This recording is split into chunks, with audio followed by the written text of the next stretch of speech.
One of the challenges we have with risk mitigation is making sure that we don't lose resources. If we have data loss, if we have theft, it's becoming a big concern, and it's getting bigger and bigger all the time because we have more and more data on the network than we've ever had before.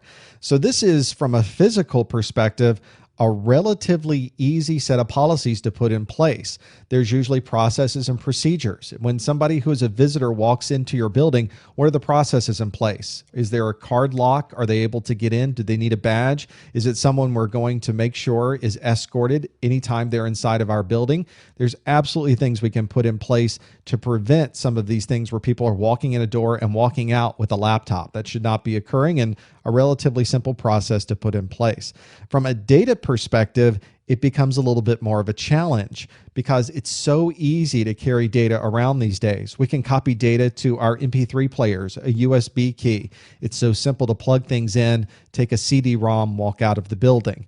It's those situations we run into that are sometimes more of a challenge because it's very, very difficult to watch what's going on. Maybe we're putting additional policies in place to see when people copy data, when they have access to data, and at least be able to go back over time and figure out what happened when that particular situation occurred.